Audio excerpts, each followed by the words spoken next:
But wait, hindi lang daw beaches ang dinaray sa Ernani, Eastern Samar. May isa pa raw na umaani ng atensyon. Wow, may pila. Anong meron? Masarap kasi. Nag-abang ho kami dito kasi lagi naubos ang tinapay niya.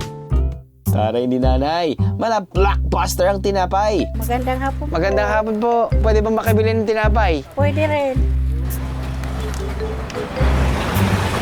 Mukhang masarap yata yung niluluto nyo. Teka lang po, ano nga palang tawag nyo dito? Kasi kami alam namin tinapay. Pero sa inyo po dito, ano pong tawag? Hinurno, sir. Hinurno. Hinurno. Hinurno. Hinurno. At ikaw lang po ba gumagawa ng hinurno dito? Ako po.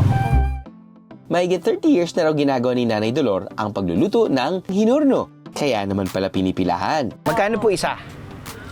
5 piso ito, 5 piso. Limang piso ito. Oo. Tapos napapansin ko po, na ginagamit yun lang po kamay nyo. Kamay. Napapasok. Ayun, na, sir, napapasok. ito. Ayun nga po yun, dalawang kamay.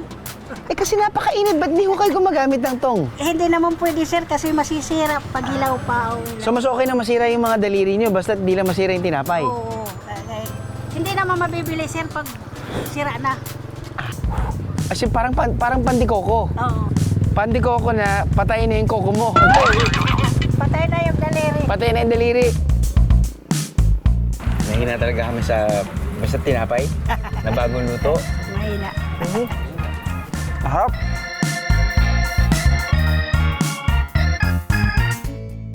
Kung hindi pa kayo nabusog sa hinurno ni Nanay Dolor, may iaalok pa rin naman daw ang mga lokal para sa atin. May mga konting twist. O mga biyeros, look closely. Dahil sa loob lamang ng 30 seconds, kailangan natin mahulaan kung ano ang local term ng seafood na main ingredient na kanilang ihahain.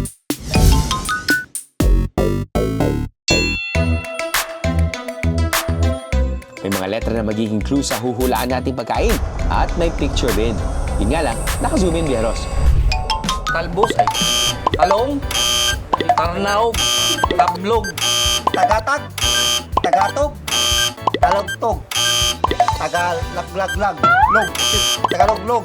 Siyempre, sa normal na tao, sasabihin nila Tagalog. Pero sa mga abnormal na tao, tabiyog, talibog. Mali. Sige nga, i-zoom out na nga natin yan. Tarugog. Parang sweet and sour. Tarukog. Yung tarukog, yung texture niya ay chewy. Parang kumakain ka ng pusit. Parang kang kumakain ng squid. Dahil nga niluto na siya with, alam mo na, ingredients ng sisig. Eh, kahit ano sumasarap.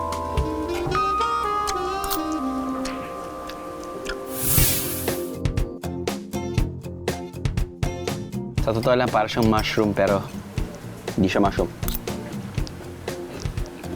I mean, very similar. But, feeling ko yung mga ganitong pagkain kasi, yung lasa niya kasi hindi naman talaga umuusbong yung lasa ng mga ingredients na hinalo katulad nito. Syempre, pagsisig, yung vinegar, yung siling haba, yung kalamansi, yung asim. Ito naman, ganun din, onions, siling haba, or ginger.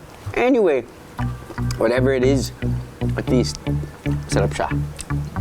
Yum. Ito yung kumakapit sa bato. Sa may dagat. Pero hindi malalim, malapit na sa beach. At least, pag pupunta ka dito sa restaurant na to, may options kayo na matikman yung itong delicacy kapag pupunta kayo dito sa Eastern Samar, pero cooked in a very familiar way para at least you guys can still enjoy. Yes!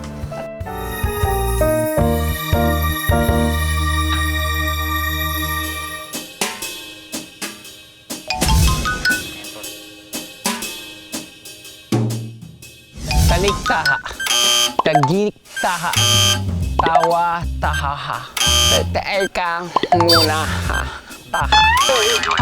Suko na, i-zoom out na natin yan. The correct answer is, kamuntaha. Ooh, wow. Okay Ang una pumapasok sa isipan ko dito na dish na kamukha niya ay ang prawn thermidor. Yun yata yung tawag doon eh. Yun yung yung prawn na hinihiwa sa gitna parang ginagawang daing pero hindi na dry. Ginigrill nila pero maglalagay sila ng cheese tapos i-bake nila. Yun yung parang nakikita ko dito. So, top view mukha siyang prawn. Tapos yun yung likod, yung ilalim niya mukha siyang lobster. Kasi ganyan yung ilalim ng lobster. Tapos nun, yung ulo niya, feeling ko hindi talaga dito sa planetang Earth, no?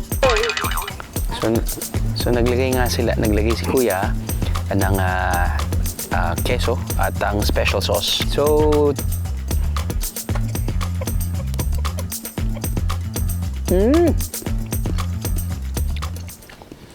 hindi siya, kumbaga, hindi siya crunchy katulad ng shrimp. Hindi siya crunchy katulad ng shrimp or hindi yung texture niya katulad ng lobster na malutong. On the softer side siya. Now, hindi ko alam kung it's the way it's cooked o ganito talaga yung texture ng meat. Texture niya parang masisda. Hindi katulad ng shrimp or lobster. Pagkuha mo dun, parang pwede mo silang iangat tapos i-peel off dun sa shell. Ito, parang siyang mashed. Yun yung texture. Then again, galing siyang planetang Saturn. Ano, nabiting ka sa biyahe? God! All you gotta do is just subscribe to the YouTube channel of GMA Public Affairs and you can just watch all the Behind the Drew episodes all day, forever in your life. Let's go! Yeehaw!